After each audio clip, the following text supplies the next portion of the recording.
অভিনেত্রীর ফাঁদে পা দিয়ে শেষে সম্মান, অর্থ সব হারাতে বসেছেন পরিচালক। এমন ঘটনা ঘটিয়েছেন ছোট পর্দার অভিনেত্রী উর্মিলা উর্মি। আর এমনটাই দাবি করছেন পরিচালক আরাফাত হোসাইন। জানিয়েছেন হানি ট্র্যাপে ফেসে গেছেন তিনি। আরে ভাবি, তোমরা এখান থেকে যাও তো, আমাকে তো শরম লাগতেছে।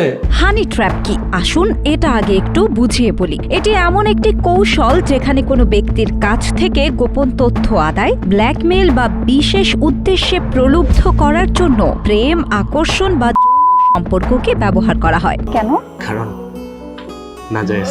ছোট পর্দার অভিনেত্রী উর্মিলা উর্মির বিরুদ্ধে গুরুতর অভিযোগ এনে আলোচনার জন্ম দিয়েছেন পরিচালক আরাফাত হোসাইন। মঙ্গলবার গভীর রাতে নিজের ফেসবুক অ্যাকাউন্টে দেওয়া এক পোস্টে তিনি দাবি করেন, পরিকল্পিতভাবে তাকে হানি ট্র্যাপে ফেলে গোপন বিয়ে ও কাবিননামায় স্বাক্ষর করানো হয়। তোমাকে বিয়ার বয়স হয়েছে, তোমরা বিয়া করতে এসছো, এখানে শরম পাওয়ার কি হইছে? আরাফাতের ভাষ্যে তিনি বিবাহিত জেনেও উর্মি তার সঙ্গে সম্পর্ক করতে চেয়েছিলেন। রাজি না হওয়ায় ও মানসিক চাপ সৃষ্টি করে 2025 সালের 12 অক্টোবর তাকে বিয়ে করতে বাধ্য করা হয়। পরে কাবিননামায় 20 লাখ টাকা মোহরানা নির্ধারণের বিষয়টি জানতে পারেন বলেও দাবি করেন তিনি।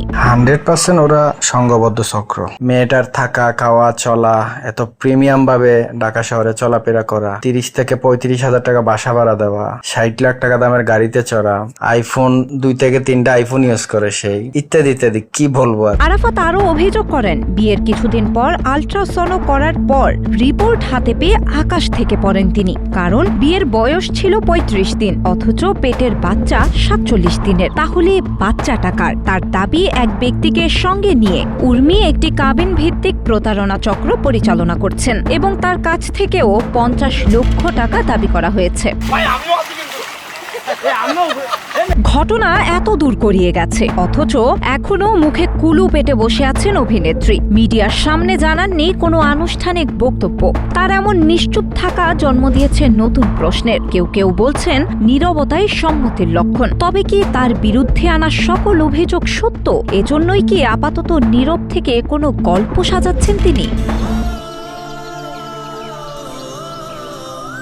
শিলা ইসলাম, গ্রিন টিভি ডিজিটাল।